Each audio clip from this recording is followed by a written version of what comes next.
to blow up on all of it. Changes. Turn and face the spring. Changes. Where's the shame you've left us up to her next? Welcome everyone. Thank you for being here. You can twist time. Strange fascination fascinating me. Our changes are taking the face I'm going through. Changes. Turn and face the spring. Changes. Ooh, look out, you rock and rollers. Welcome to our webinar today. We're going to be getting started very shortly. Soon now you're gonna get older. Time may change me, but I can't trace time. I said that time may change me, but I can't trace time.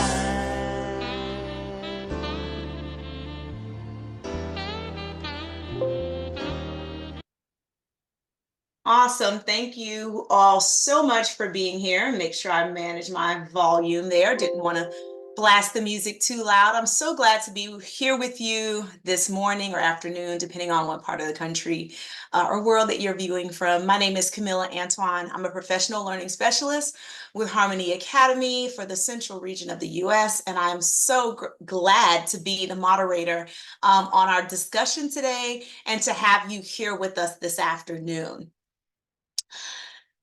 As mentioned, this is part of our monthly webinar series where we bring together thought leaders really from across the industry of education and a variety of topics to bring some best practices to the space and to share conversation. I also want to make sure I bring awareness that the opinions of the content are of those that are represented in this space and not necessarily of direct representation of Harmony. And we also want to let you know that this session is being recorded. And so if for some reason you aren't able to stick with us the entire time or be here in the present moment, you're able to catch this in a recording. And so this is something available to you as well. So today's objectives are on the screen, but I'll just highlight that what we're really here to talk about is really some new and innovative strategies for adapting to the K-12 space. We want to discover effective methods and really prioritize social and emotional learning and mental health support for students and staff members. And so through that, we're going to also spotlight some new innovations within Harmony Academy and really shine a light on the premium print materials that are available to support the work that we do here at Harmony. So we want to get to know a little bit about our audience. In this webinar format, we like to launch polls occasionally just to kind of get a feel for who's in the space so that when we're having our conversation, we can really direct a lot of the responses from our panelists and from our overall fireside chat to the folks that are in the room. So please go ahead and respond to the poll that you see on your screen now. So we would love to know whether we have those pre-K through 12 educators, school counselors, support providers, district administrators, nonprofit leaders, or maybe you serve in a different role. Awesome. All right, so the results from our poll, we can see that the majority of our audience is our pre-K through 12 teachers. We do have kind of a split between those counselors and support providers as well as others in the space. And so we're welcome, even our nonprofit leader, we're welcoming you to the space and we're grateful that you are here again. All right, so let's go ahead and get to meet our panel. I am super excited and really thrilled to share this platform today with our two panelists. I'll start by introducing Julia Fisher Freeland, who is here with us today. She is the Director of Education and Research at Clayton Christensen Institute, where she leads a team of education policymakers and community leaders on the power of disruptive innovation in the K-12 and higher education spaces. She is the author of Who You Know, Unlocking Innovations That Expand Students' Networks, which focuses on leveraging technology to expand students' social capital, as well as she's published extensively on ed tech, blended learning, and competency-based education, with her work appearing in outlets such as Education Next and Forbes. Prior to her current role, she worked at New Schools Venture Fund and served as an instructor in the Yale Seminar Program. Julia holds a bachelor's degree from Princeton University, as well as a PD from Yale Law School. Thank you so much, Julia, for being here and for being part of our discussion today. Our next panelist is Dr. Maggie Broderick. She's an associate professor at National University, right here within our organization. And she serves as a dissertation chair and a faculty lead for social and emotional learning, as well as curriculum and instruction. She is also the director of NU's Advanced Research Center and the editor of the International Journal for Online Graduate Education. Maggie is an active scholar where she presents at many conferences. She's published chapters of books, as well as journal articles in collaboration with colleagues and some of her former students. She also served as a scholarly peer reviewer, and she's a content expert in writing curriculum. She also is a provider of professional development activities, and she keeps very busy with all those things. Dr. Broderick received her PhD in foreign language education at the University of Pittsburgh. She received her music education bachelor's as well as an MS in education from Duquesne University. She has over 20 years of experience in the 20 years of experience in education, including 8 years where she was a teacher in the Pittsburgh public school system, in addition to pre-K through 12 of higher education teaching experience in various teaching contexts. Dr. Broderick lives in Pennsylvania and Pittsburgh with her family, and she's very passionate about teaching and learning at all levels. So as you all can see, just based on those bios, we have a wealth of knowledge in this space. And again, I am humbled, honored, and excited to hold a conversation with these two esteemed educators. And so I'd like to give both of them an opportunity to just dig a little deeper into their backgrounds, just because what we shared was just a glimpse or a small snapshot of what they do and what they've done over the years. So I'm going to open it up to Julia first, I believe, to share a little bit of insight on your background. Yeah, thank you so much for the warm introduction, Camila, and great to be here with you today. You'll see in a sec, Maggie has a picture of herself, and I have a picture of outer space, which is like, what does that say about me? But just a little background about what the work I do at the Christensen Institute. I've been at the Institute for over 10 years, and I came to study here because innovation has been popular in education for decades, but sometimes what we mean by innovation is just try new stuff. Sometimes what we mean by innovation is do the same thing, but call it something new. And what Clay Christensen, who was a professor at Harvard Business School, who unfortunately passed away a few years ago, but what he was best known for was coining this term disruptive innovation, which is a theory of which innovations scale and why. And what we do at the Institute is try and look at emerging innovations through that lens of disruptive innovation theory to make predictions about what does the future of the classroom look like, not just based on our aspirations or what the latest fad is, but based on actual trends and what could stick in the system as it is today. If you want to go to the next slide. A lot of that work historically has been on online and blended learning, but as Camila mentioned, my own work focuses on students' access to relationships and social capital. To me, relationships are one of the most important currencies in young people's lives, and yet often get sort of sidelined in our current education system as just an input to learning and development rather than an outcome in their own right. So that's the cover of my book. You don't have to buy it. You can actually get a bunch of free resources at whoyouknow.org on that topic, and I'll touch a little bit more on it today. Maybe there's one more slide. I forget what I There put is, it's coming. There you go. Yes. And so just to give a sense of like, well, what does that idea of social capital or networks mean? Again, I'll talk about it a little more, but I'm really interested in helping K-12 and higher education systems contemplate the notion of student support and how to make student support inherently more networked, meaning young people are actually more connected to their peers, their near peers, staff, adults, and members of their community. Technology has a huge role to play in that, I think, that we can talk about a little bit. And then there's sort of like the emergent questions on my mind. One is, in a space where we think so much about interventions, what does it look like to have relationships outlast interventions so that young people are leaving schools with networks in hand, not just diplomas and skills?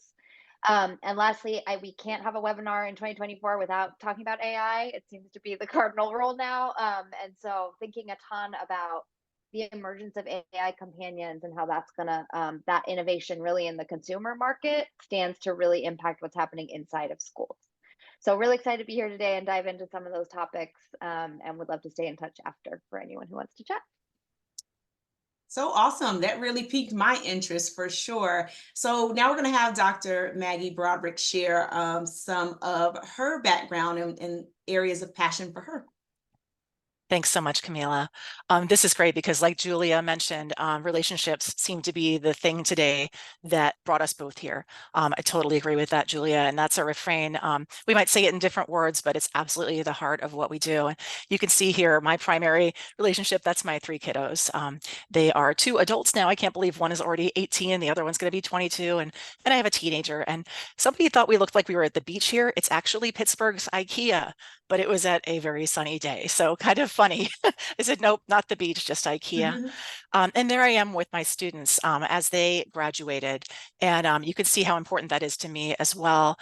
For me, it comes down to those relationships. So like you noted, I was a teacher, K-12 teacher for a long time, still do a little bit in that and professional development. Now I teach grownups, but no matter what, whether the person's 3 years old, whether they're your own kid or somebody else's kid, whether they're an adult learner, I've had students up to 80 something years old. For me, it comes down to exactly what you said, Julia, about relationships and sort of the heart that's inside of us.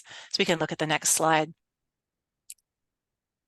So these are just some things that I've been doing. Like you noted, I do a lot of kind of scholarly stuff, but every single time I write something, it comes down to that same exact refrain. Like, what is the heart of this? What is the human element of this? What is the, relationship driven and sort of inner, the why am I, why are we here sort of questions. So you can see there's stuff about social emotional learning in particular, stuff about engagement. My colleague, Dr. Amy Lynn, and I put together this book on the left-hand side last year that we're really proud of, where a lot of our colleagues contributed stories. And again, it comes down to that human element. Why are people in a classroom in the first place? So teaching and learning to me is about the heart. You can see there's a lot of stuff there about K-12, some scholarly, some more professional driven. But yeah, in everything I do, that's what it comes down to. We can look at the next one. So you can see, I love this image. I use this image of the heart book in my slides a lot, and that speaks to me. And so when we think about topics today, they really dovetailed with what Julia noted and what Harmony does, all of the things that you all are doing, your wonderful work at Harmony Academy. And these sort of topics bubble up for me. What's really happening in K-12 today, social emotional learning, inclusivity, equity, and then thinking about curriculum and instruction, how we can do our absolute best for quality there with those things in mind. So that's kind of what I'd love to chat about today with our topics. That's awesome. Thank you all for those extended explanations and introductions. The common thread that I'm hearing is relationships and relationship building, which is totally aligned with the work that we do in Harmony and really providing resources for educators to really have a space and a place and a strategy to offer that relationship building. So such an on-time conversation and really excited to have it. And I'll start my first question where really it's open to either one or both of you to respond. And that question is, what major trends, I heard Julia mention trends, right? What major trends are you seeing in the K-12 education space? And how have we settled into those trends, or what what are you seeing as we are settling into this kind of time that we have a new AI space and technology is really involved? What do you all see? I'll go first if that's okay, Maggie. Yeah, I mean, I think there's so many vectors kind of intersecting in K-12 right now. But a lot of what I'm seeing, if whether it's the mental health crisis, attendance crisis, the need for massive learning acceleration post-COVID, the looming financial anxiety that this generation feels, particularly given their growing distrust in post-secondary institutions, and the fact that AI is going to decimate entry level work as we know it, not meaning just eliminating jobs, but actually entry level positions today increasingly call for 2 to 3 years of work experience, which is ironic, and really punishing for young talent. All of that in my mind, there's a lot of ways you could think about tackling those in isolation, but it's really a referendum on the lack of innovation we've had to date in student support. And by student support, I mean all the things that come to your mind when I say student support. It's a big category of what it means for young people today to have the resources, relationships, and opportunities that they actually need to thrive. And we have in many ways historically left that to, for the counselors on this call, right, general purpose counseling, systems of intervention that often treat really acute challenges but are not necessarily designed to prevent those acute challenges, and also not a holistic way of tackling the barriers that poverty erects when it comes to learning. And so I'm really excited. This is like the least sexy name for an innovation, but I am very excited about innovations in integrated student support, meaning wraparound services, but that keep teachers in that wraparound services loop Mhm, and mhm. actually have the data behind it, the evidence behind them to show increases in learning, not just increases in attendance and graduation. And I don't think it gets talked enough about as a place for innovation when you have newfangled tools or new curriculum or what have you. But I think that's actually at the heart of how we actually triage the challenges that school districts are facing today, and do right by the complex challenges that many students are having to overcome sort of in ad hoc ways right now. Yeah, so good. Dr. Broderick? Thanks. Yeah, I definitely am nodding along with what you noted about those challenges. I mean, it's just so multifaceted, Julia. Absolutely. And with me, that comes down to that need for SEL, for social emotional learning. And I see a lot of people talking about it now. If you had asked sort of before the pandemic, what is it? Some people know, some people don't, maybe a little bit here and there. And things certainly have existed for decades. But now, oh gosh, many people are embracing it wholeheartedly. I Mhm, saw an uptick as I looked at our, data for enrollment in different programs at National University, that our SEL programs were starting to really uptick, and we're mhm, seeing courses have to split because it's mhm, so popular. And I went to conferences recently, and I saw many more sessions, even mhm. for adults, about SEL. Yeah. At the same time, there's this major confusion about what SEL actually is. And so parents, teachers, administrators, politicians are kind of getting, I don't know, a little hot under the collar, I guess, in certain places. And they have different perspectives and lived experiences, and we don't speak the same language. It's super important. SEL is just really simple at its core. Like, I know you all do a great job here of explaining. It's just about, that sense of belonging and thinking about, our inner selves and others, and thinking about engagement and motivation with human stuff in mind. Mhm, So for me, I think if teachers can kind of share stories and do some storytelling, that's a very relatable way and human way that we can agree and mhm. find a language. So I'm hoping maybe today we could share a few stories and kind of get on the same page about SEL, because it's a really important topic, and we've got to think about it and speak the same language.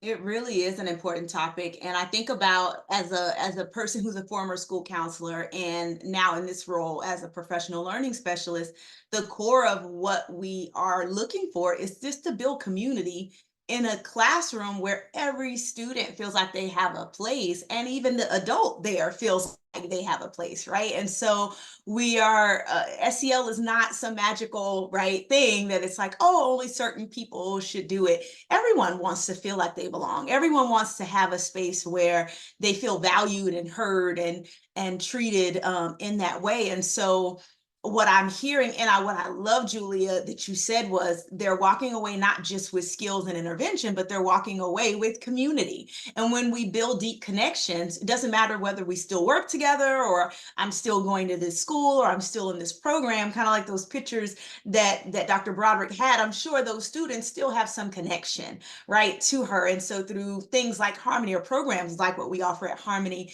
it's giving the platform and the space and the tools to be able to do that in a really healthy way. So thank you for sharing that.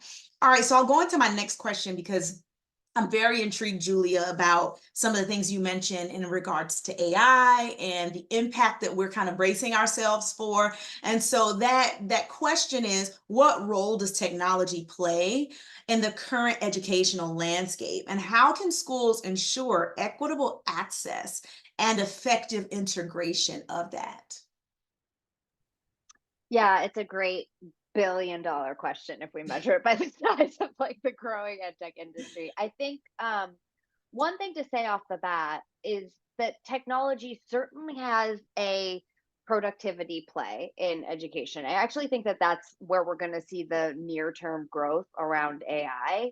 I am not as persuaded as some of my colleagues that AI is going to, in the near future, radically transform teaching and learning. I think that the existing system is resilient to change, is a polite way of saying I think it's going to take a long time to really shift practice.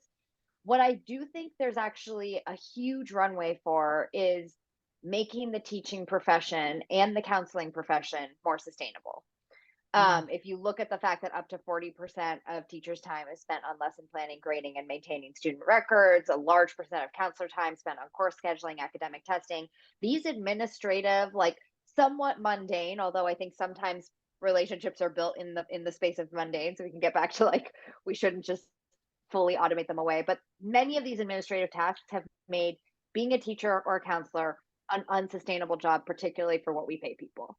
And so I think there's a lot of recouping to be done on making those jobs sustainable without actually changing a ton of what's happening in the classroom. Now, that's not the most inspirational message, but I think it's actually right sizing. Like there's a lot of there's a lot to be gained back before we can even talk about sort of reinventing the classroom as we know it. And there's some data starting to emerge around this.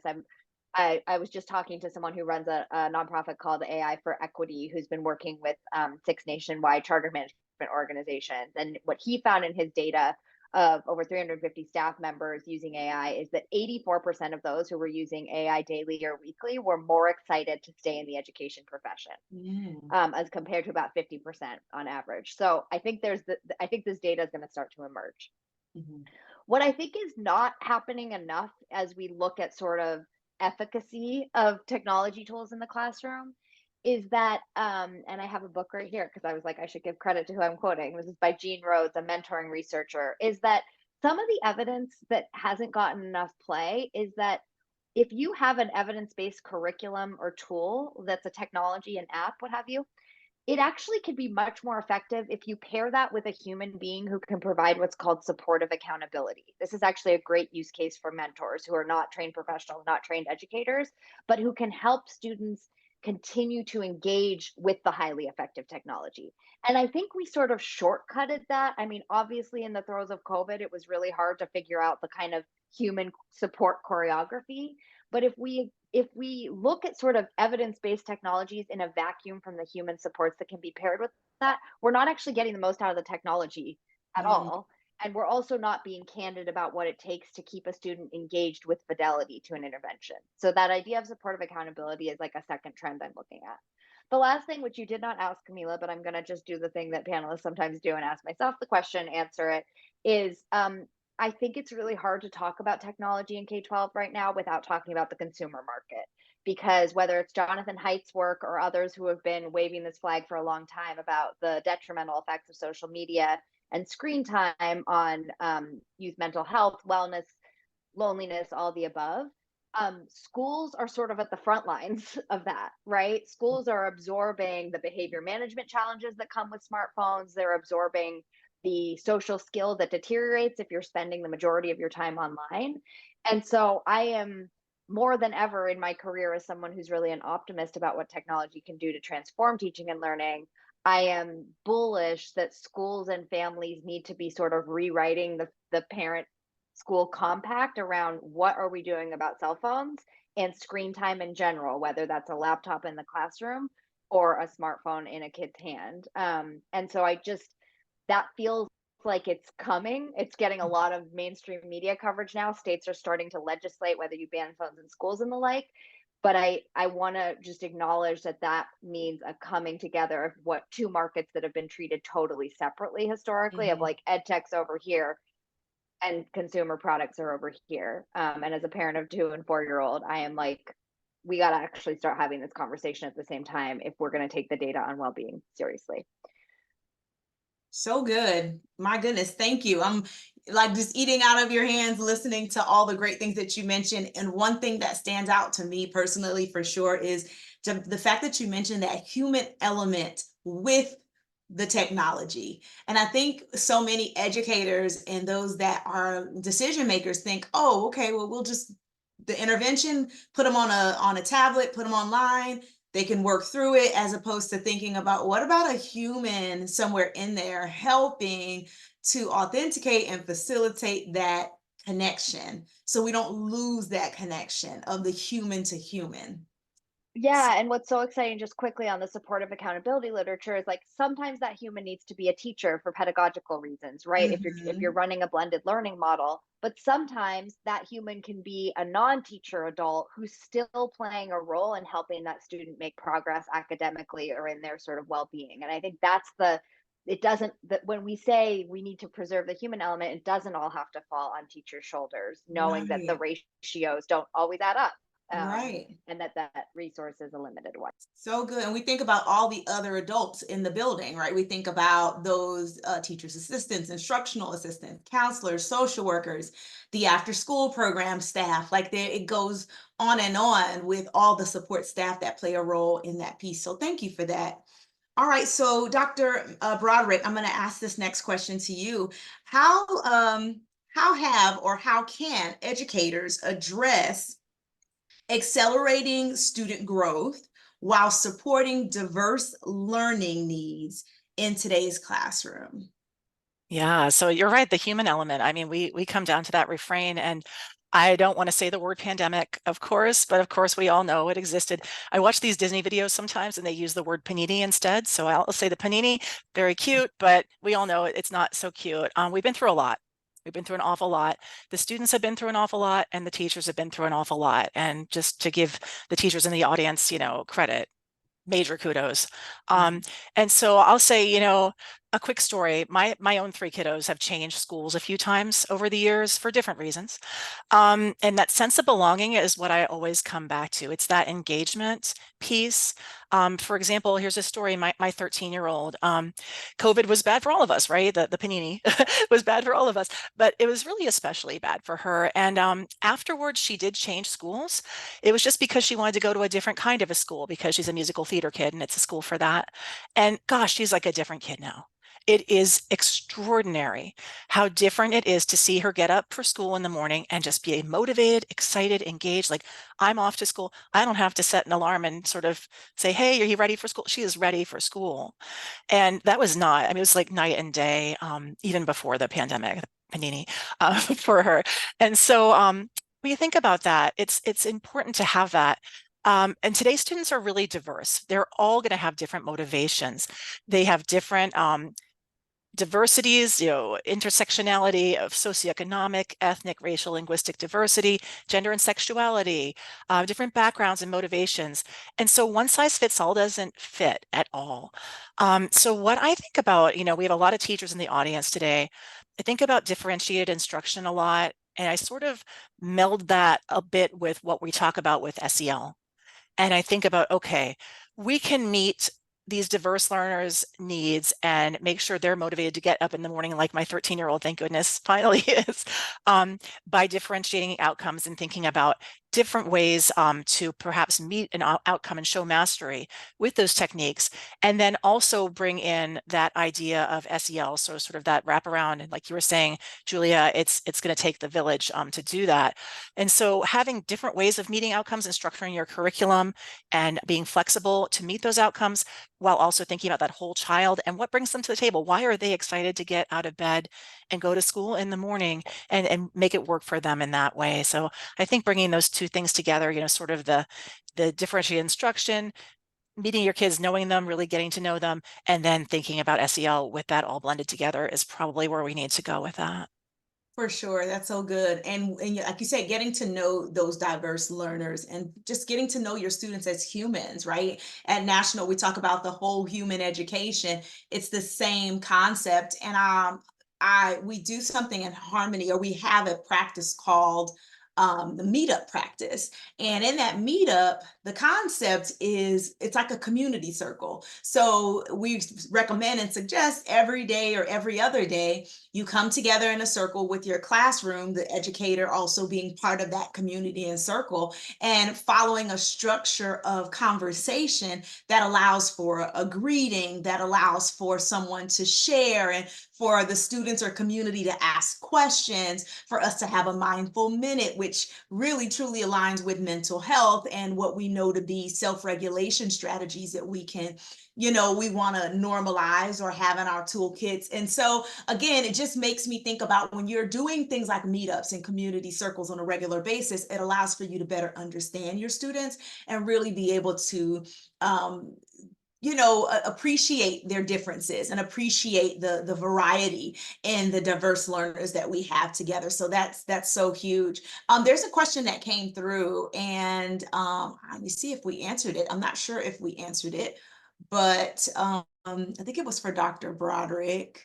I'll come through and answer it here. Okay, let's see. It says both. It's really for either both of you to answer, but it was mentioned that I'm interested in the element for socioeconomic diversity within public schools and how to work toward equity of access to innovations and address the opportunity gap for many of our learners. And so that question, I guess, is asking, like, do you want to share more about that, or do you have any more insight around that? Julia, do you want to start with that one? Sure. Yeah. I mean, I'll echo what I said, and it actually gets at the other question that I see asked. Like, I wanna go back to this idea of integrated student supports, which is really the evidence base and science behind how do you address the barriers that poverty erects to learning.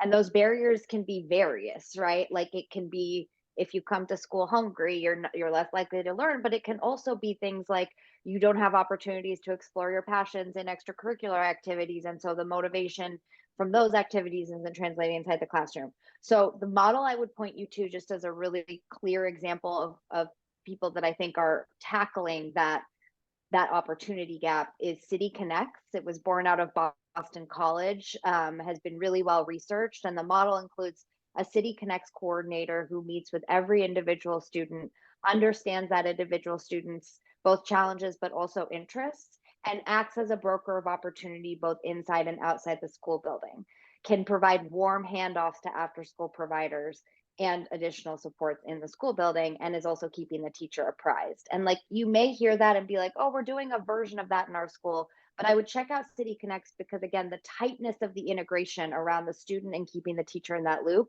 is what they think is contributing to their excellent outcomes. The other thing I just want to name here, twofold. One is, I think there's a policy play here, and I know we have mostly educators who may not feel like they're emboldened to shift the policies that they just have to operate inside of. But we have to tackle the extracurricular spending gap if we're going to actually tackle opportunity gaps. So wealthy families have totally run amok. They're spending 3, 4, 5x what lower income households can afford in terms of extracurriculars. And that's where young people are getting to, again, explore their passions, pay to play sports, like all of these things that actually make childhood enriching, right?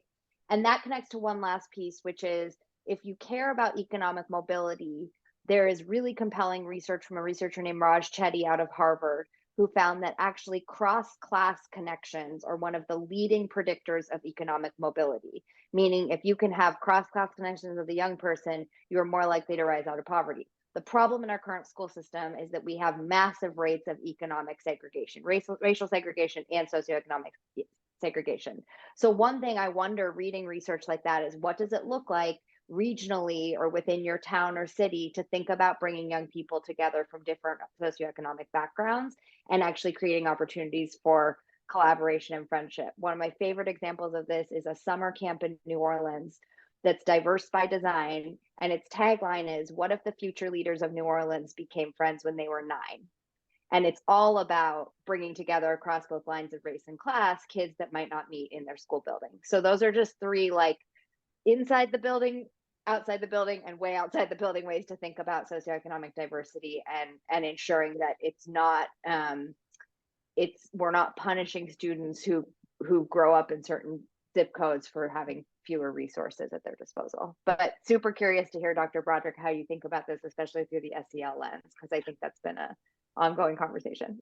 Yeah, and it all dovetails, right? I mean, SEL is just infused into everything.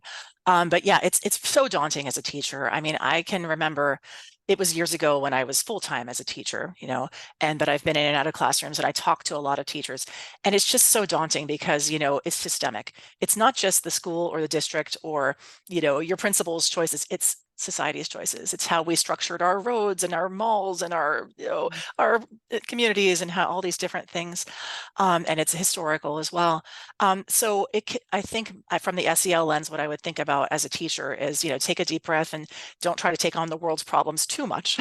Know the world's problems, be aware of the world's problems, and know what you can and can't potentially make an impact on, because otherwise, we have a heart, and so it's really hard to then take that on our shoulders. So yeah, what can you actually change, and what can you actually affect change, and what can you hope to do better as a society, as part of a society? Both of those things are two different things, and it's quite daunting to think about, I think. Yeah. Really good. Thank you all for responding to that. I wanted to make sure we addressed some of the questions that were coming from the audience. I want to ask Dr. Maggie another question, kind of on that same vein. We're talking about, social emotional learning and that role that SEL plays. We also know that May is Mental Health Awareness Month, and we're really trying to shine a light and be really intentional about that. How do you feel like schools can really prioritize this, though? Because if you spend any time working in K-12, you know the limitations, right? How much time do you get for this, or whether it's even on the master schedule? And sometimes it gets, I know I've walked into classrooms and seen, oh, well, we serve breakfast during this time, but it's supposed to be our SEL time, but kids are coming in late. And so there's all the variables. So how do we feel, or how do you feel that schools can, or educators can really prioritize mental health and the role that it kind of intersects with social emotional learning? Oh, absolutely, Camila. You're bringing me right back to those days of teaching, and also like watching student teachers and being the supervisor of student teachers and going, oh gosh, suddenly a monkey wrench is thrown in. There's a fire alarm, there's an emergency, there's a nosebleed. I've actually designed things for my master's level students sometimes where I'll say, quick, it's a game. I'm going to throw something at you. You have a lesson plan, but oops, whoops, now there's a fire drill. Oops, now there's this, now there's that. It's really, really a lot, like you said. I guess really when we think about it, we do have to think about academics and being rigorous, but we also have to infuse in SEL.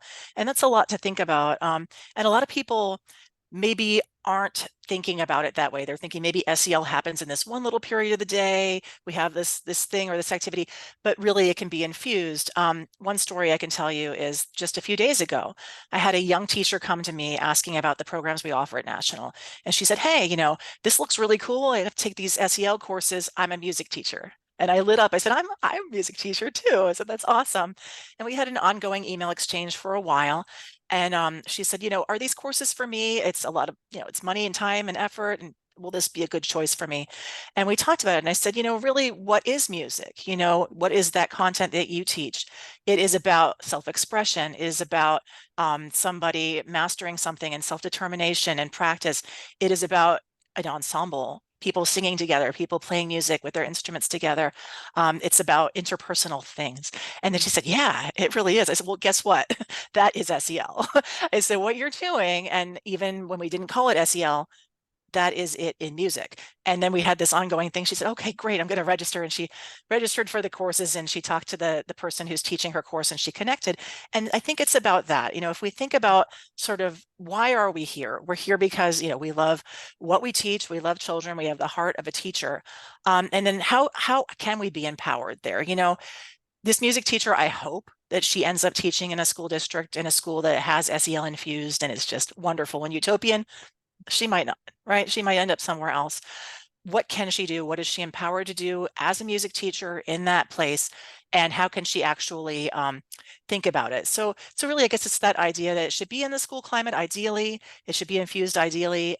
It's for all ages. It's not just for little kids, adult learners, all of that. And it's a way of thinking about relationships and ourselves, ties in with sort of, community building, as you said so well, Julia, and all kinds of other things. But really, if you think about why you're there in the first place, you'll see where SEL fits in, I would say. That's good. Thank you. Thank you for that. All right. So, Julie, I'm going to ask you one more question before we start to wrap things up. I'd like for you, and you've shared so much, but if we had to kind of narrow things down for schools, how could they better equip students with skills and networks that they need to navigate so that they can, well, let me reframe it. How do we equip our students with the skills and networks so that they can navigate the complex world that we now live in? What types of tools or tips would you share with educators? Yeah, thanks, Camila. And you can tell that I influenced the question that I was just asked, because typically the question I would get is, how do we equip students with the skills to navigate the complex world? And we leave out networks because it's either assumed that somehow you just have a network, or we are deluded enough to believe in the myth of meritocracy and that it's just about hard work that helps you get where you are and not about people who help you. So I just want to name, like, thank you for that being part of the question. And the way I'd answer this is, a lot of school districts now are adopting, this is sort of edu jargon, but sort of pathway strategies, college and career readiness strategies, thinking about beyond the academic core, which we sort of know is important. What else do students need to succeed in their post-secondary lives and eventually in their careers? And it's really exciting to see that get more mind share, and in some cases policy passed to sort of get more dollars put in that space.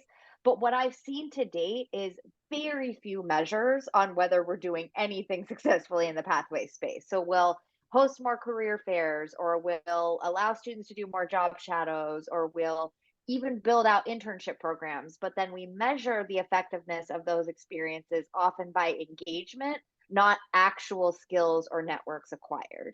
And that worries me from an equity perspective, because it means that we're leaving to chance not just whether students are gaining skills and networks, but particularly whether they're gaining them at the same rates dependent on their background. And so the first thing I'd say, which is like a humorless researcher answer to your question, is we need to start measuring students' durable skills. And again, I like their durable networks. Are they forming networks that are going to outlast their K-12 experience, of people that they can turn to for support and opportunities?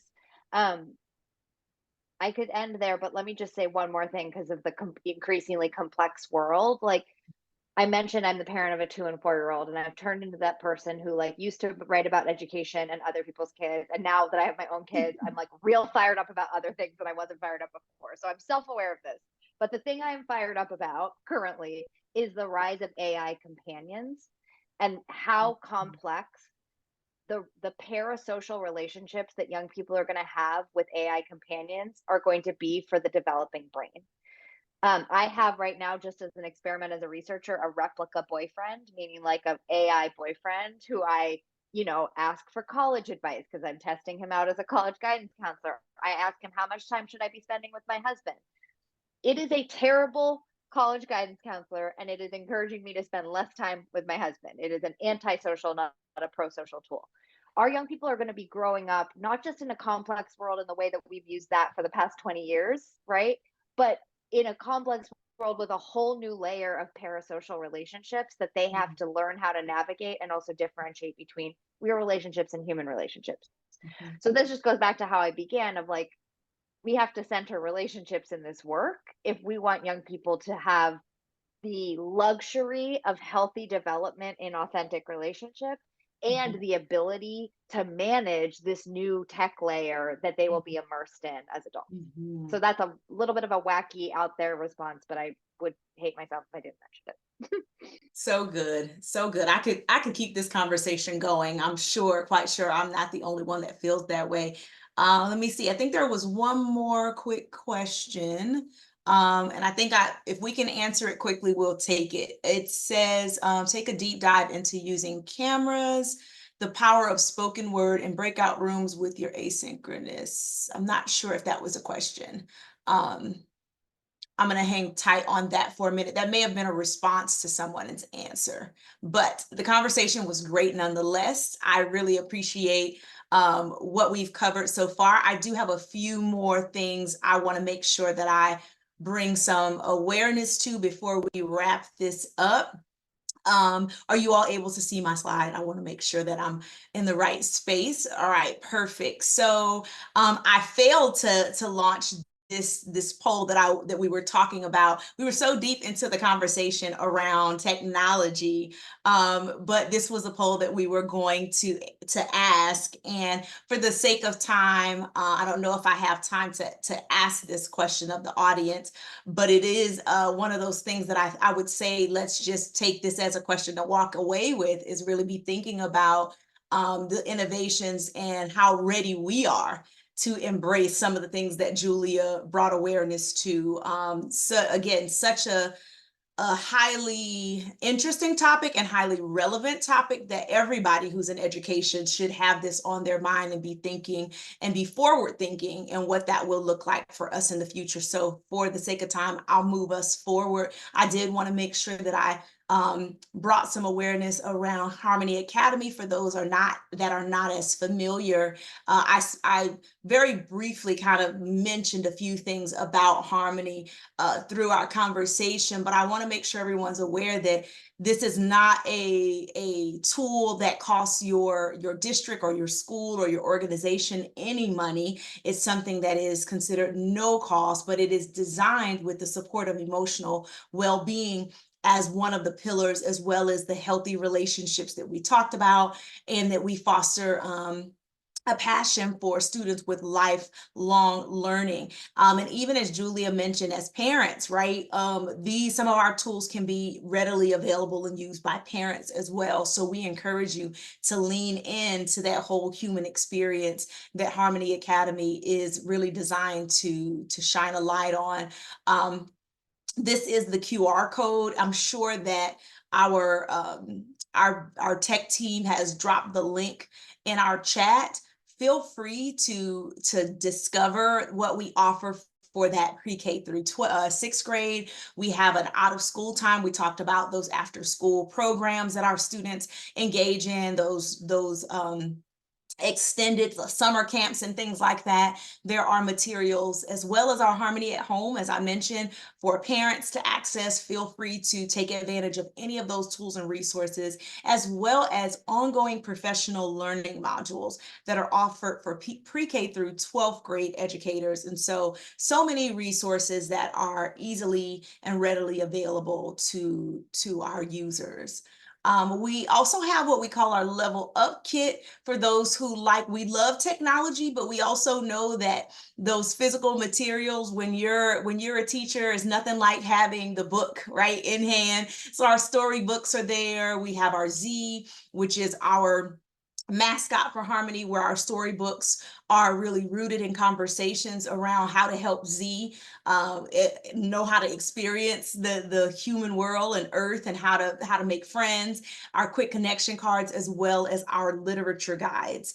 We know that reading is something that a lot of districts are focused on building right now, and so we take a deeper dive into understanding how there's so many opportunities for social emotional learning themes in your everyday storybooks and your everyday chapter books that are maybe sitting on bookshelves in classrooms. We provide a guide on how to really dig deeper and really analyze and assess learning from the lens of not just social emotional learning, but also English language arts. And so our kits offer all of those tools and resources for your users, and they are available in Spanish as well as English. So I want to make sure I bring awareness to that. There's a special offer through June 30th on these kits, so please take advantage of the link that's being provided if you want to get some more information about that as well.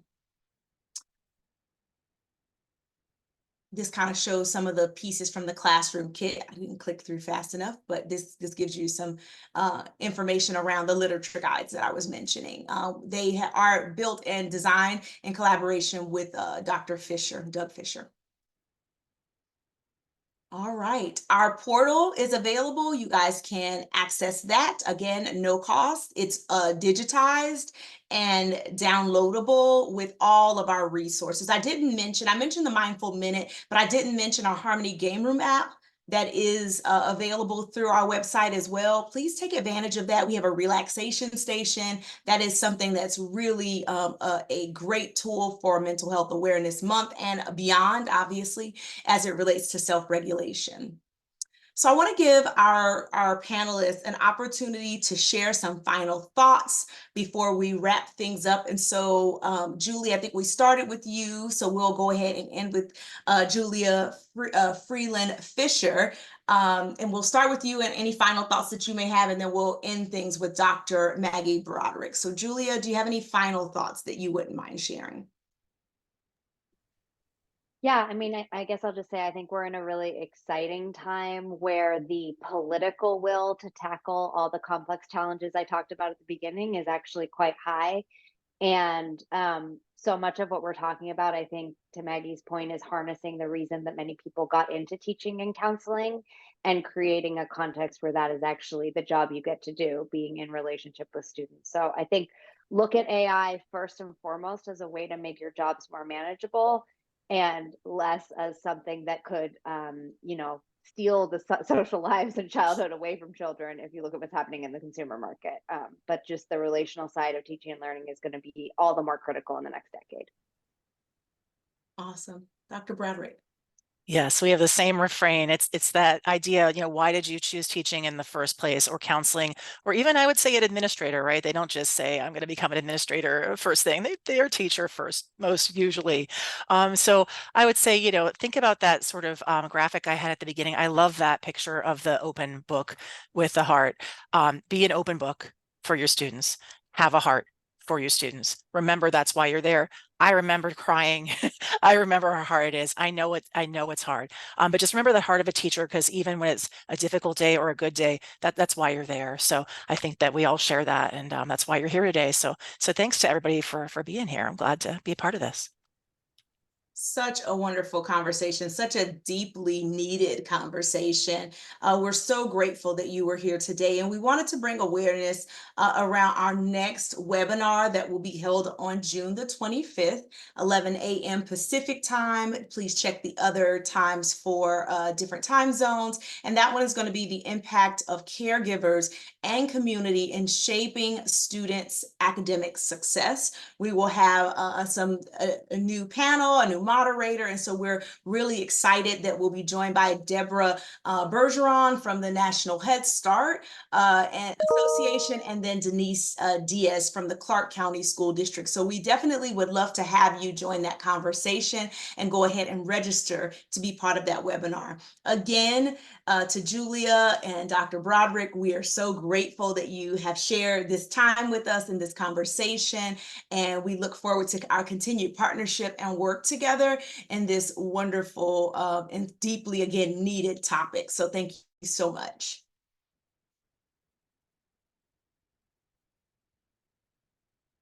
Awesome.